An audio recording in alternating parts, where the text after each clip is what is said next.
took us to set up this one. So Yes. we're going to sit here all night and just keep recording because we don't want him to do that again. Right. That's not true. We're not going to do that. Okay. Okay. Are we Ready? recording Yes. this? Oh, delightful. All right. We have to hit our timer. Okay. I'm trying to remember how I even... Nope. Okay. Hold on, friends. I don't remember. We really haven't. Here we go. Now we're talking. All right, Jeanette. I think we're going now. This is episode 5. It's 5. Boundaries and self-care. Okay, good. So what's exciting about this is that we have started getting some questions. Yeah, oh, that's true. We have been. We've been getting some questions. Yes. Technically, when we are recording today, the podcast is not yet released. It will be released on Monday. And we've let a few people sneaky peek. So Right. talk to us about that. So one of the questions that was asked was based off of our stories. Some people thought I charged for coaching, like I was a coach and Right. would let people pay me for coaching and coffee dates. And I did not charge for those. I'm not a coach. I did not charge for the coffee dates. Right. And I'm excited for the podcast to eliminate some of the coffee dates because all the resources are out there. Right. For Well, it's everybody. just nice to have it out there in a place where anyone could access it. Yeah, they can go reference it. They can look Yeah. by topic. Well, look, So- nobody takes notes at a coffee date. I Do they? feel like you might have. I would have been the only one You that would was have like, been the one. hold on, let me get my pen and paper and write that down. But I feel like that's a good intro into boundaries I think and that's good. self-care because that is one of the reasons, before my little girl was born, I just had no set hours. I have a crazy job. My husband has a crazy job. Neither of us cared how much the other one was working because we would just make time when we were together. Right. But then all of a sudden a little human comes along and there's schedules, Routines. daycares, like your time just isn't so expendable. Yep. And I think even if we didn't have her, eventually we would have gotten to a point where enough is enough. Well, I think routine is good in that it keeps you with space to recharge. Yes. If you don't have a routine and you're willing to go all the time, you may go until you run yourself out. Right.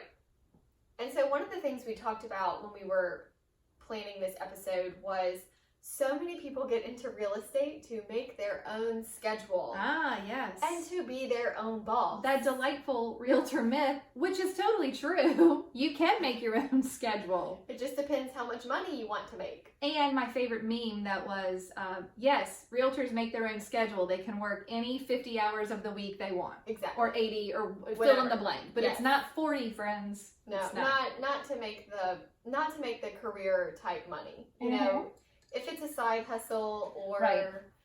it just depends what your goal is. Sure. But I know that we're kind of speaking to the people that have careers that it's their primary.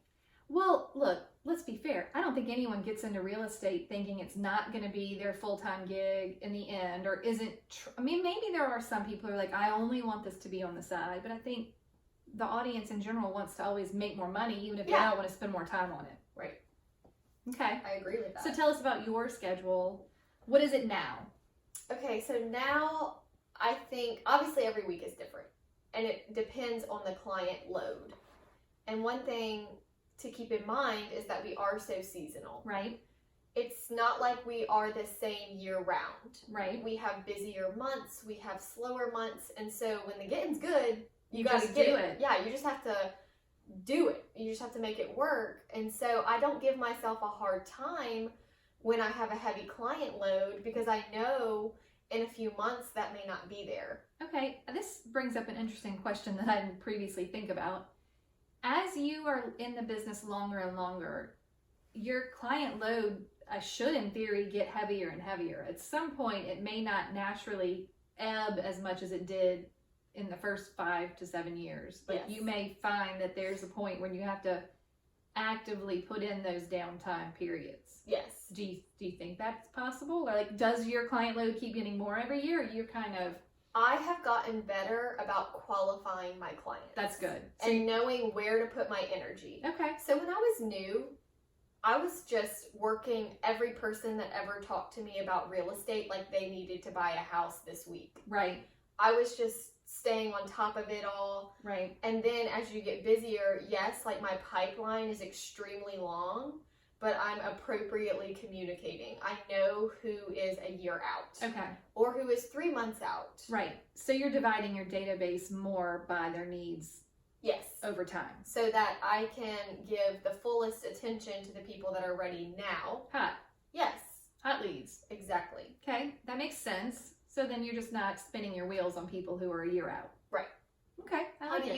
You've been in the business 14 years. Yeah. So it does. I feel like, well, and it transitions in different ways. So when I started out, I had lots and lots of first-time buyers. I was more of a buyer-heavy agent. And so over time, even the price point has changed. So you work less and make more money in some ways, depending on what price point you're in. Sure. So, yes, my client load was always increasing. You know, the number of transactions every year was typically going up by some amount. Mm-hmm. And then I think mine, I find to be, yes, there are seasons in real estate for everyone. And some people will walk around to every class and say, hey, are you slow right now? And everyone else will say, yeah, I am. And I almost feel like it's week to week. Like some weeks I can't keep my head above water, and then the next week it's crickets. Right. So it's not just seasonal. Spring, summer is super busy, even though that's more likely to be busy. Mm-hmm. My 2 biggest months, transaction number wise, were a December and a January. Wow. So I don't think that it's just seasonal, but even then I probably had 2 weeks in November when nothing happened, you know? Right. And I used to get nervous during the downtime. Oh yeah, January is the worst. Oh my gosh, I used to get so anxious about it and, swear I'm never going to sell a house again. Nobody's ever going to call me again. Right. And then the next week, so I have tried switching, obviously, from the poverty mindset right to embracing the downtime, using it to clear out my email, clear out my client list, follow up with the people that are lower on the pipeline, and just embrace the time to rejuvenate and get back on track and clean house. Okay, what kind of self-care do you do in the downtime? In the downtime of real estate, I do the clean house, clean database, handwrite letters, things like that. But in general, I have to do some self-care daily and weekly to just be able to function. So I've said before, I require a lot of sleep. Me too. I need my sleep if I'm going to be a happy person. Mm-hmm. And the only way that I can sleep good at night is if I exercise during the week, if I drink a lot of water. Okay. I personally have to stay off the caffeine. Okay. You know that. Mm-hmm. And those are the things that let me sleep good at night. Right. Because if I'm, drinking soft drinks all day and I don't work out and I'm trying to go to sleep, I'm just a big anxious ball. You can't do it. And I can't do it. And then those are the nights you don't sleep at all. And those are the mornings that I wake up and just feel just defeated before the day has even started. Right. Totally. Okay. So I am a sleep person too. Yes. I have to get all of my sleep. Ideally, in my perfect world, it would be 8 to 9 hours every day, but it's not. So now that the kids are in school times, we get up at 6, between 6 and 6:30. On the weekend though, in the last year, bless my children, they are now 6 and 9 and they can get up and be quiet. Oh, good. And I can sleep. And my husband is not necessarily a late sleeper, so he will leave and I catch up on sleep on the weekends. I actually can, sleep until 9, which is like the first time since I had kids. This is very serious. So I get a little extra on the weekend and I think that's helpful, and I try not to schedule in the morning on the weekends. Okay. So I don't want to do appointments, and I think I'm just trying to protect that sleep. Mm-hmm. Or I like to leave an afternoon in the weekend off where I can get a nap. I love a nap. A good nap. Oh yeah. You just have to make time for it. Oh yeah, absolutely. Now, your weekends? We work weekends. Yes, I try to take off 1 day per weekend. I think you have the same system. Yes. It's not every Saturday or every Sunday. I pick based on what I'm going to do. Right. So if someone has to see houses on Saturday, then I try to reserve Sunday off. If I want to do an open house on Sunday, then I try to reserve Saturday as off. I have also implemented that, and it works most of the time. Right. I mean, if someone says, can we go look at a house Saturday? And I say, I'm so sorry, I'm totally booked, we would have to go Sunday. That, to me, is being flexible. Right. Because it's offering another time on the weekend. Sure. And it's rare that it doesn't work out. Right. In the events that it doesn't work out, I may offer a lunch break that they have or after work one day. And sometimes you just have to work Saturday and Sunday. Yep. Oh, yeah. I mean, there's still times now when I work both days. Right. But I also almost never miss a school activity during a weekday. Sure. So if there's a program or a presentation or a lunch, whatever, I can at least usually structure my weekdays easily around something at school, and that helps when the weekends end up getting full. And I have found sometimes during the week I am slower. Oh, yeah. Because that is when all of my clients are at work. Sure. And then you can see when they get off of work, because at 5 o'clock, 5:15, my phone starts ringing. They're on their way home. Yep. And that's when they're like, wanting to tell me about the houses they looked at online at work all day. Right. And they Right. have all these questions. So I do try to time it to where I'm available at the right times. And then my slow times, if it's a random Tuesday, Yeah. and I have been working a lot lately, I may keep my daughter home for a random day. I like that you do that. I never did that, but I do maybe take a nap on a Monday afternoon. Perfect. Also, Mondays are my absolute favorite day. I know most people hate Mondays. A lot of times I have worked over the weekend at some point. Now, when I work on the weekend, I reserve that strictly for appointments out of my home. I try not to go sit at the computer and do administration. Right. Unless it is a time-sensitive offer, inspection, something like that. But I don't just go and start follow-up and extra things. I'll save that for business hours. But Monday morning, when my kids leave for school, they're out of the house, and we take turns on carpool. So sometimes I take them, sometimes, my husband does. When they're out of the house and he's taking them at 7:10, it's quiet. I love to organize my house, put everything back where it belongs, do my workout, get showered, get dressed for the day, and be sitting at my desk at 9 a.m. like ready to That's pretty awesome. have the day. And then sometimes I like to watch an episode of $1 Million Listing at lunch, and I let the whole thing play through because I worked all weekend, and I have to give myself permission to not also work all 40 hours of the week. And I will say, I struggle with saying I didn't work. And when I say that, that means I didn't have an appointment or see anybody. Right. But I check my email every day. Every day. I mean, you have to in our business. I'm going to tell you this. I lump checking my email into self-care, though, because when my email is empty, I am at peace. Yes. If it's building up, that is me having a level of stress building on the inside. So one story that has to do with this, my family scuba dives, and we, before kids, did an annual scuba diving trip. Fun. And one night after we were done scuba diving, every night I would shower, and then I would grab a Corona, and I would go sit on the beach with my laptop and clear out my email. Right. And it was my favorite time. Yeah. And one day my sister, who is a nurse, came out and said, it must stink to have a job that you have to work on vacation. And you didn't feel that way at all. I said, it must stink to have a job where you have to request off for vacation. Right. Or where you only get 2 weeks a year. A year. Yeah. A whole year. Yeah. We're For the whole thing. Whereas when you are an entrepreneur, or to an extent, as long as you have someone helping you while you're gone, you can go as much as you want. You just need to take care of your business. You can't just leave and not take care of things. But you can go. You can work for sure from anywhere as long as you have the help to do it back at home. Yep. I always take my computer on vacation. I don't mind doing it either.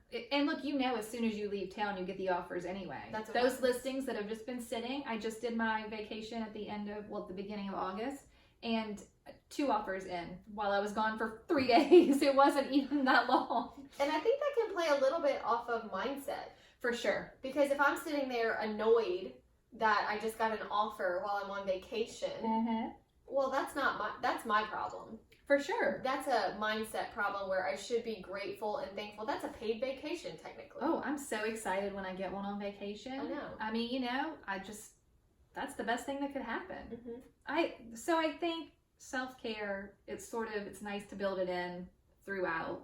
Well, I think physically, mentally, spiritually, like you have to take care of yourself. Right. If you want to succeed in business. Okay, so let's talk about the boundaries then. Okay. Because you have to put the boundaries on yourself, right? Right. I don't know. My husband will put them on me sometimes, but he really can't force me. So he'll be like, Right. hey, we mentioned this in a previous episode. You don't have to do that right now. Right. I think that's probably when we were talking about hustle in general. Yes. You don't have to do that right now. What are the things that you do to try and put a boundary on yourself? Do you have any hard and fast rules? I mean, what do you do for boundaries? I did stop responding to text messages after 8. Okay. And then I pick up my little girl from school around 4. Okay. And she goes to bed pretty early, Right. like 6:30. Oh, man. I know. Well, she's 2.5, so we're still lucky in that. Yeah. But that's such a short window for me to be Right. able to see her during the week because she's at school. So I try not to have my phone with me at all during that block. Okay. And then at 6:45, I check my phone. It's usually a good bit, and I get that little twinge of like anxiousness Yeah. at first. And then after 20 minutes, everybody's taken care of. Yeah. I have responded. I have called back. Yeah. And I used to just binge into the night on my email. Yeah. And then realized that that wasn't good because me and my husband want to watch our shows.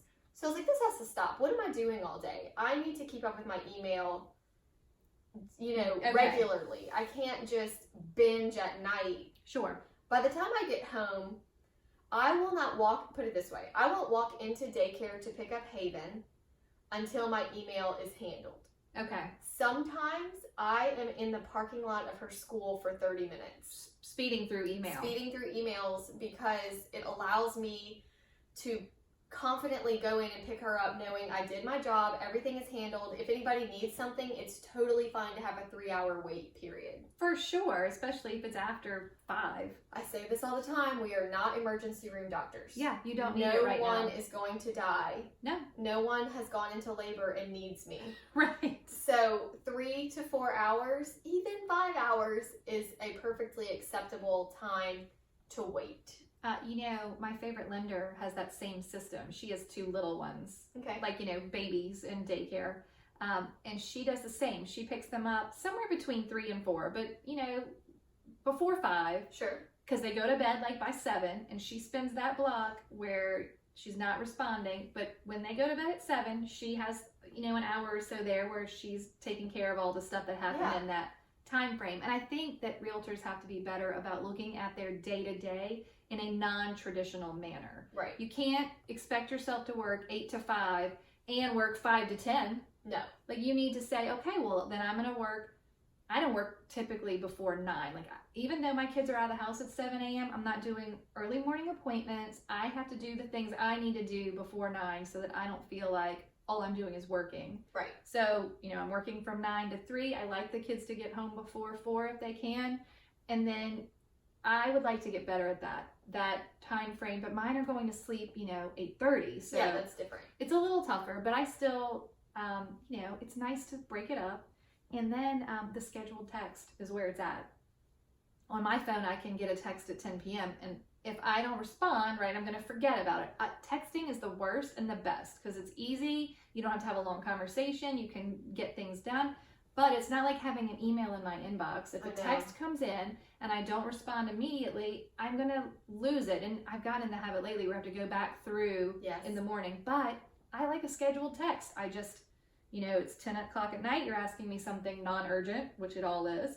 And then I say, well, whatever the answer is, scheduled for 8 a.m. in the morning. Perfect. It's very nice. Well, that just goes to, it has to be a boundary. Is it easy for you to respond at that time? Yes. Yep. But then that same person is going to be the person that texts you every night at 10 o'clock expecting a response. Oh, you know what this is a good segue for? What? Client management. Yes. My favorite term. Yes. One of the most important things that maybe realtors aren't taught and don't automatically even think about. You have to set that tone for your clients. Well, you have to evolve to that because when you're new and you have nothing and you have no business, you will take anything, you will do anything, you are begging for business. And then you get some money in your bank account, Right. you get some experience under your belt, and you realize, wait a minute, I can't keep doing this. So Yeah. the term that my broker, Connie, uses is the Pop-Tart agent. I think this is hilarious. You cannot be a Pop-Tart agent, and I was a Pop-Tart agent for about 2 years. Tell me what that means. A Pop-Tart agent means someone calls and you pop up and you just go. Right. You just run and you just meet them at the house. And I have gotten into unsafe situations Oh, for sure. doing that. Yep. And actually, y'all, September Oh, yeah. is Realtor Safety Month. Mhm. And we have some really interesting guests lined up. So we're excited Yeah. for y'all to hear those episodes. But boundaries in self-care also goes into that. Sure. And if you're on phone, so I was doing a lot of phone duty at the office. Which is definitely a Pop-Tart activity. definitely a Pop-Tart activity. But I was so new and so eager. I wasn't asking the right questions. I wasn't being safe. I wasn't being diligent. I was just going. Or even if it was just like one of my parents' friends who was my client, and they say, can we go see this house today at 2 o'clock? Right. I felt pressured to have to be like, yes, Yeah. yes. Because you don't want them to call somebody else. But that's not the truth. Right. And what other career can you get a same-day appointment within an hour? With a professional. With a professional. Right. It makes you look unprofessional. It makes you look too available. And that's how they are going to set the tone every Sure. time. They're never going to give you enough notice. Yep.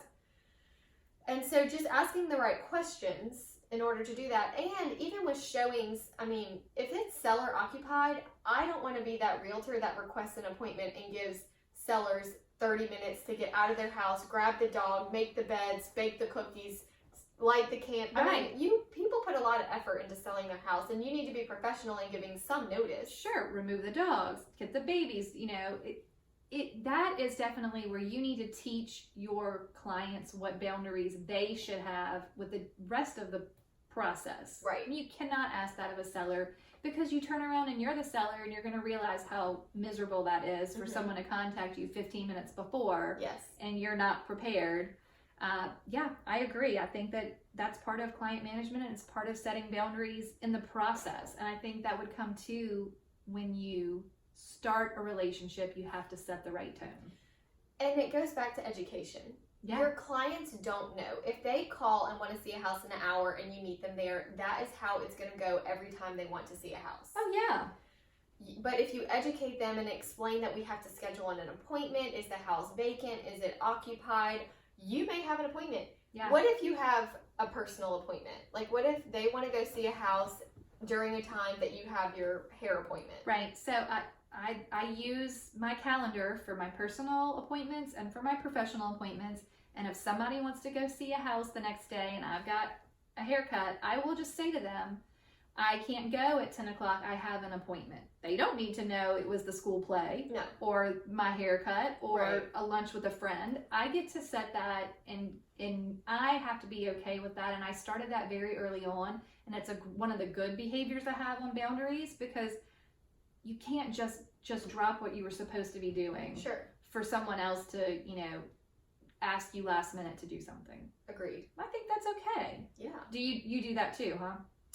Yeah, I like the term, I have an appointment. Yeah. I don't think, I'm pretty strict about keeping my personal and professional life a little bit, like, they know I have a daughter Yeah.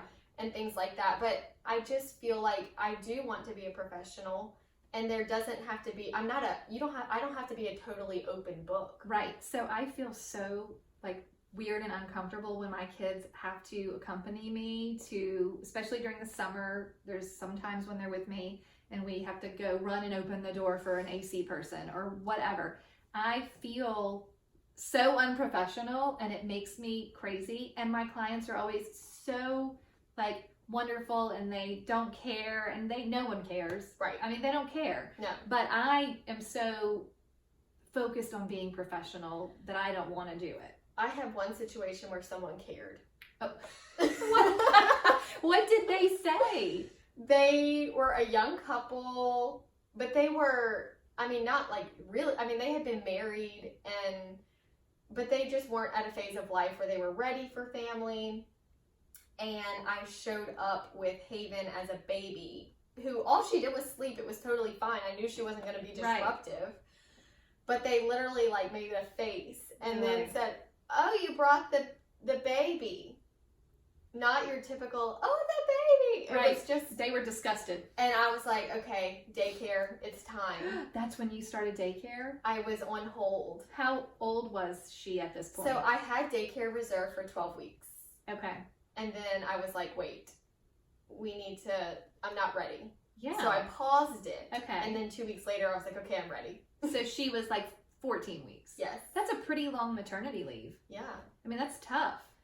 I feel like I need to pause this and check our recording. Okay, let's do that. Jeanette, I'm going to make sure that just- we're still recording. She got a little panicky because the screen went dark. It's working. It is working. I just wanted to be sure because everything shut off. Okay, Okay, good Jeanette, we're news, YouTube. back. It was good.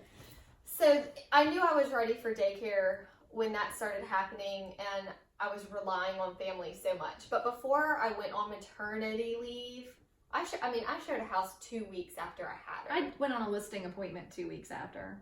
And it was fine. It's fine. And then I came home. Like I worked 30 minutes that day. I know. Or whatever. But leading up to having her, I gathered the top 3 new agents that I had formed friendships with. Right. That I was helping them when they needed help. And I said, guys, I have helped y'all. Yeah. I need help. That's good. That was a great resource. And as things came up, I delegated it out to one of the 3. So I didn't give one person my entire caseload. Yeah. And I told my clients, you email me. Right. When I got home from the hospital, 3 days after I had the baby, I sent an email out to all my clients and said, hey guys, baby's home, we're happy, we're healthy. I just want to let you know if you need anything, please email me. I have people ready to go. Yes. And I got 2 emails back of people being like, oh my gosh, there was a house that popped up and we didn't know what to do. I lost 1 client. 1. That's not bad. It wasn't that bad, and I think it was meant to be. If that's how it's going to be, right. Well, that's you can't okay. win them all. Well, they didn't feel, that's all right. They were uncomfortable. They didn't want to bother me. I felt uncomfortable. This still happens to me now, and I think that what happens is you make friends with these, your clients. They become close to you. They're friends.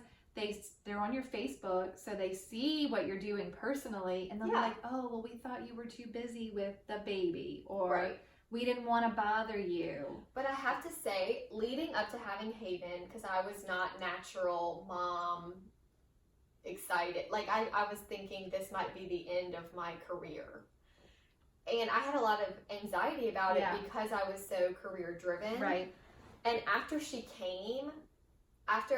when she came, she was born in February 2017, and 2017 is still my record year. So it was fine. It was fine, and I think it happened because it was also my first year implementing boundaries. Oh, that's great. And it's like all of a sudden I was working better. I was better for my clients because when I was available, I was fully available. Right. And because I had a baby, it's like they were more respectful. Yeah. Before, they were like, let's go now. Well, you were setting the tone. Hey, yes, I was setting the tone. Yep. And they respected it. I like that. Yes, it just worked. So you were forced into setting boundaries. Doing it, but it worked. And so you stuck with it. Yes. I love that. I think that's awesome. Yes. Okay, I want to talk a little bit about how you reset. So when we were doing the mindset episode, there were a couple of things that I forgot to mention that really do fall into boundaries and self-care, but also into like when you're having a moment and your workday gets tough and you're having a meltdown. I when especially early on when things are tough more often and you don't really know how to navigate through those emotions, I would go out and walk the dog, just take 1 block and come back, fresh perspective. I didn't drive across a bridge. Right. Just walk down the block. You should try it. I should. And then sometimes I would take a nap. Like if it got to the point of tears, like where something is falling apart and I am crying and I am like, this is so bad, I would just shut it all down and I would go take a nap. Perfect. And 20 minutes later, you wake up and you're just like, this is not that bad. Right. You just have to like move on. One thing I was never able to do. So when I served on that panel, they asked us, about our routine, and almost everybody on the panel was like, filling their day with like self-motivation podcasts, this and that. And I was like, yeah, me too. Well, then at night, they also read. Like all these self-help books and business books and things like that. And I went through a phase where I really tried to do that. Okay. But then I thought, for me, this does not work. I cannot crawl into bed with a be better tomorrow book. Like, I need to crawl into bed and have something totally not work related. Like maybe an episode of The Bachelor. Like maybe The Bachelor or something totally stupid to just be like, this requires no brain power. Relax the brain. Relax the brain. And I do read. Yeah. But I read the books that are real. You read like fiction, like fun books at night. Yeah, that's fine. I read the fiction books just to, it brings me to another world outside of my own. Yeah. With other characters and scenarios. And then at night, I'm excited to get into bed to see what happens next. Yep. But I save the motivational books for audiobooks in the car. Mm-hmm. I have never finished a business book. Oh, really? I have started so many. You have good intentions. I have good intentions. Now, I have finished them via audiobook. Oh, well, that's finishing a book. But I mean, buying a book on my nightstand to read at night, it doesn't happen. Because by then, my brain is like, I don't want to be in improvement mode. No, you've got to rest. That's okay. Resting is so important. And it is the first thing to be cut from the schedule when you get busy. Well, sure. It's the easiest thing. That's why December Sacrifice is so hard. yourself. Right. Right. It's okay. We don't need to stop. Yeah. Oh, that's tough. But I like an audiobook for that reason. Mm-hmm. It's passive. You can put it on in the car. I've got to drive to the appointment anyway. Yes. That's why I love a podcast. Yes. And you just but you're right. Sometimes you got to contain this stuff during the hours of your business mindset. You can't be in business mindset all day long. No. And you will find, I promise, you will find if you force yourself to take up something and dedicate time that has nothing to do with business, nothing to do with self-improvement, nothing to do with money, mm-hmm. you will self-improve and make more money. Yeah. I promise. I agree. You know what I've been doing lately? What? On my bookshelves. I did yours. Oh, yeah. That's sort of my little That's your creative outlet. Yes. It's a creative outlet. It's Tell me about it. It's a weird hobby. Well, I like, staging is one of my favorite things in the business, and it's kind of grown in my love over this time. And I love interior design, and I love to set up a good style bookshelf. So yeah. I kind of put it out there. I've done them in my office before. I've done my mom's by 4s. I do mine whenever it's time to switch season. But I put it out there on social media not that long ago, and I had a few people reach out and were like, yes, we don't know what to do with these bookshelves. Will you come help me? What do you charge? I'm like, well, right now, nothing, because I just think it's fun. Like, I genuinely think it's fun. So it's like a fun hobby. I feel like as an observer of your Facebook and Instagram that it's time to start charging. Oh, okay. Well, bad news, people. Yeah, I think that it may be too late for you. Enough people have inquired. That's true. That it's time. But that's an awesome creative outlet that's just for fun. It's just for fun. Or it was then. Yeah. I mean, we'll see. Either way. Okay, what else did we talked about how to reset. You've kind of been down this before. Oh, I know what else I want to talk about. So I also am sort of protective of my lunch appointments. Okay. Whether they're with other realtors, vendors, friends, moms from school, my sister. Like, if I'm going to lunch with you, I try to, the phone is on silent, and I try to, put it down and not check it unless, I know something kind of is going on that's urgent. Right. And yes, at the end of the hour and a half, I probably have 10 text messages and 3 missed calls. No one died during that time period. Good news. But I think it's good to focus on what you're doing at that moment. Yes. In those cases where you're doing something maybe more fun. Present over perfect. Yeah, right. Try that audiobook. It's a good one. Oh, did you get all the way through that one? I did. Oh, I love it. But not all the way through. Not hard copy, just audiobook. Yeah, okay, well, that's all right. But it's true. Just being present, being mindful of who you're talking to, what you're doing. It's important. Yeah, okay. I like it. I don't have anything else today. The last thing that I had was that, so I teach a Gmail class. Oh, I right. have taught it a couple of times. Okay. I've taught it in my office. I've taught it at some of our other offices around Louisiana. I've even gone to Natchitoches. Oh, and well, taught all right. it. Yes. So anyways, people come because their email is so out of control. Okay. They don't know what to do. And if my email is out of control, you can't even talk to me. Right. Because my brain Right. is like too crazy. It doesn't even know what to do next. Yes. Too many tabs are open Right. in your brain. Exactly. Yep.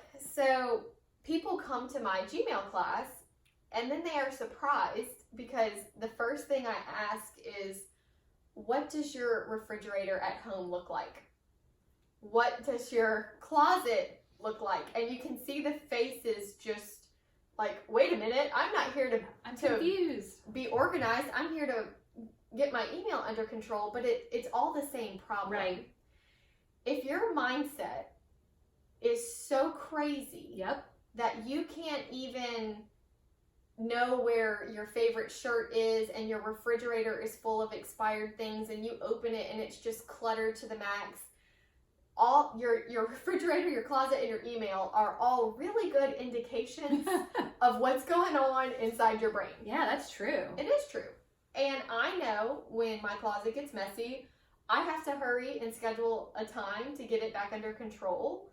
Yes. Because when I come home and I enter that, it stresses me out. Yep. When I open my email and it's out of control, it stresses me out. Yep. When my refrigerator is filthy, it stresses me out. Mm-hmm. And you have to do daily maintenance on all these things. Right. And that's where people, they are not doing daily maintenance on their email. Right. They are not doing daily maintenance on their home. I pick on my dad sometimes because growing up, you know, my mom was corporate woman, so she was very strict schedule, and my dad was more flexible, so he was the one we could call. Mm-hmm. Well, if you called him, sometimes it would be flustered. Oh. And then I would feel bad. Oh, I'm interrupting. I'm interrupting whatever I shouldn't have called. But then, and most of the time, I would call, and he was so, hey, what you doing? Warm and receptive. And to this day, now that we're all grown and gone, that's how he answers. Oh, good. But I just love calling him, and he's like, hey.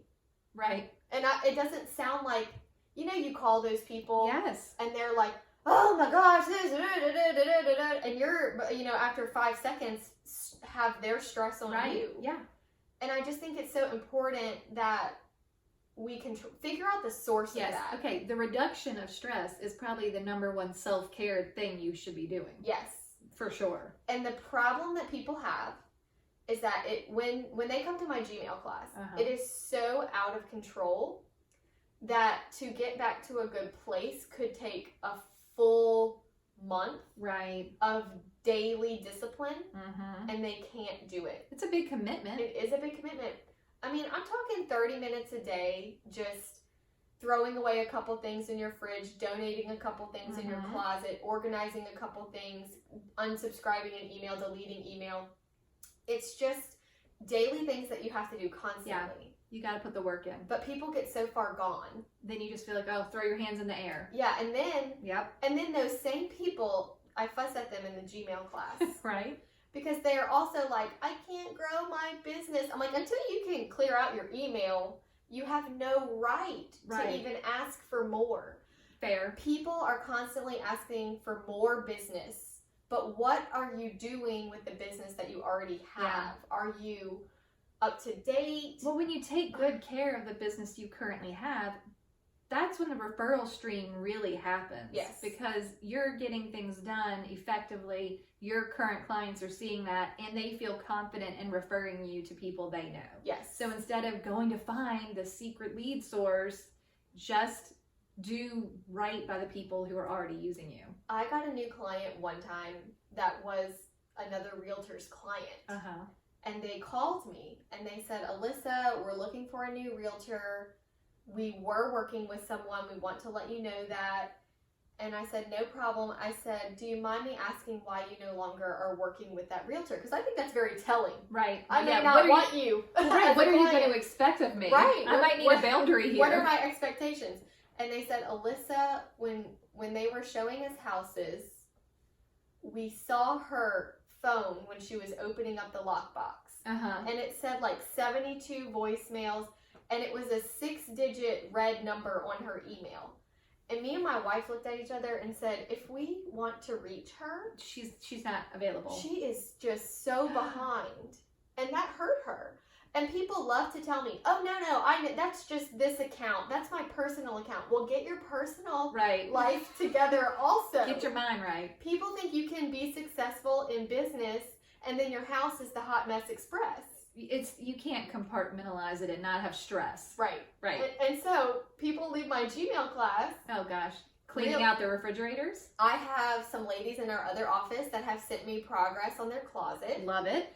But it just goes to show that you cannot just excel in one area and just totally leave it all behind. Yep. Everything else. Sort of. You can't neglect it. No. It's a whole package. Yep. You are your whole package. You have to be healthy, happy. Your home has to be peaceful.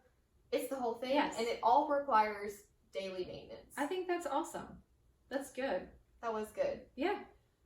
Well, that concludes this topic. We could talk about it all day. We could talk about it all day. I'm excited to toast. Yes. Okay. Do you want to tell us about the toast? Yes. So 2 weeks ago, I had an open afternoon and I was invited to a realtor tour. And I was paying back the favor because this realtor came to my agent tour. So I went to hers to thank her. Yes. And her name is Ren Jones. Love Ren. I love Ren. I've done a deal with Ren. She's one of the most delightful, pleasant, kind, effective realtors. She's great with follow-up. She was so lovely to work with. Very positive and happy. Yep. I actually had a deal with her that went south. Not because of her. Right. And even though we didn't make it to the closing table, me and her, if we couldn't get it done, it was not getting done. Right. And I felt fully confident the whole time that if this is meant to be, Ren is going to get it done. Right. But anyways, at her open house that I went to, she asked me if we could go to coffee. Right. Coffee date. To talk about boundaries and self-care. Love it. And so we did not follow up on that. Okay. Because I didn't follow up on it on purpose because I knew we were working on a podcast. Right. So Ren, this episode is for you. Yep, we're toasting you. We're toasting to Ren, and we want to say cheers to Ren. Yes. For being positive, happy, and a joy to work with. Cheers. All the time. Oh, thank you, Ren. Yes, thank you, Ren. And we want to toast to your successes. So if you have a success this week or a friend that you want to toast to, email us and we want to cheers to them on our next episode. Yes, please. So we're very excited about that and we will see you next week. Okay, bye y'all.